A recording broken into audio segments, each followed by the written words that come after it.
Hello everyone. This tutorial will cover RSS feeds through specifically Google Reader. There are other readers out there, but Google is just like universally compatible and ties to your email, and it's just easy. Most good readers will import from Google, including the couple that I'm going to show you now. RSS feeds are not tied to a device if this is your first introduction to them. If you're on LiveJournal and you know how you friend someone and then all their posts show up on your friends page, and suddenly you don't have to actually go to their site anymore because you're getting all that content on your friends page and it's all in one place and it's so super nice. Well, RSS feeds, which stands for really simple syndication, is like that. It's just bigger. You can pull in feeds from everywhere. RSS feeds are really the newspapers, I think, of my generation.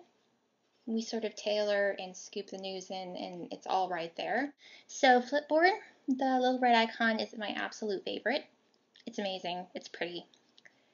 A Reader, though, is the actual, probably the ultimate RSS feed reader for the iPad and even the iPhone. It's just feature rich. It has a gazillion things that you can do with it. It does pretty much everything you could ever dream of it wanting to do. So we're going to start with Flipboard first.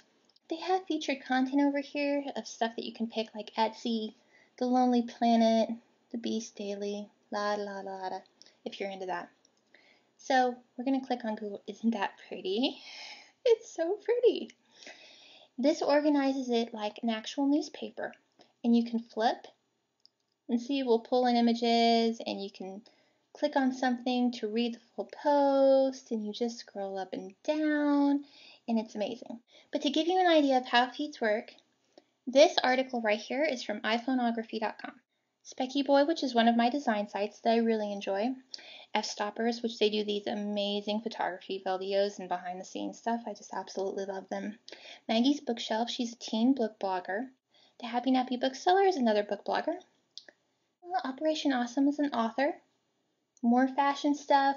Book blogger, friend and writer. Book blogger, well, he does a whole bunch of other stuff. Reviewer, author, photo videos, photographer, the rejectionist.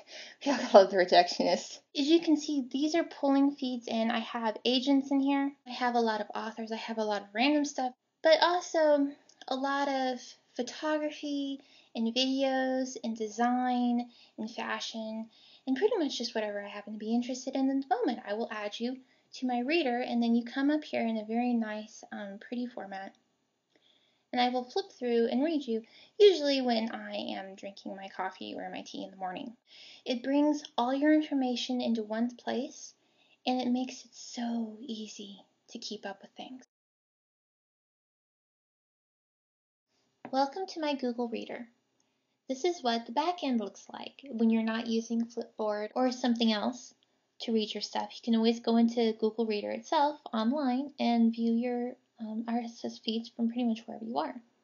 You can also organize and label them to your satisfaction, which they're all down here, subscriptions. And you can organize these via settings. Like all things on your Google account, this is tied to your Gmail, your calendar, your documents, photos, reader. And when you're in Google, you can just, Reader usually will show up here on the top rung, and you can just pick one. I have 93 subscriptions, and then you can put them in different folders, and you can tag them with different things.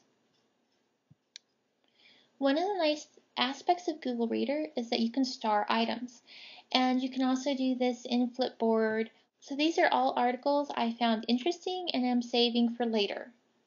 You can see that they're all red, but these are things I want to be able to tell people, oh, how to write a synopsis, Disney style. This was fascinating.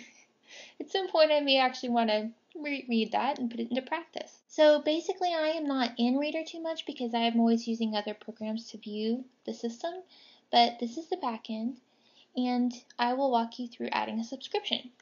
Let's just say you've discovered this great site called Forever Young Adult, and you realize you cannot live without their book reviews and other random things that they offer.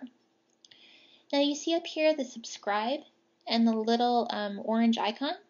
This stands for RSS feed. The large icon, every time you see that, that means that this link is what you need to subscribe and put in your Google Reader. So I am going to right click and copy link. You could click on the link if you felt like it, and then copy it up here, but it's just easier to right click and copy. But as you can see, this is what an actual feed looks like. It's pretty ugly.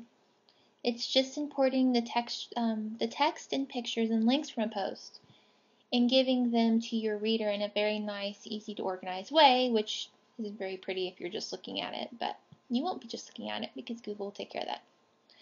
So in Google Reader, you go to Add a Subscription and you simply paste in the feed and hit Add.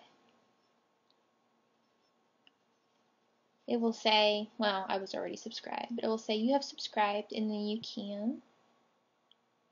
As you can see, I have this in my Writery Things folder. I can put it in a different folder. You can choose to sort by newest, oldest, sort by magic. That's a new option. You can unsubscribe, rename subscription, mark all as read, and hit refresh. So it's a very easy, very feature-rich editor. I use the starred items all the time. When I'm not starring something, I'm sending it to Read It Later or Instapaper, both of which are good, but Read It Later is my favorite. And that's a brief look at Google Reader.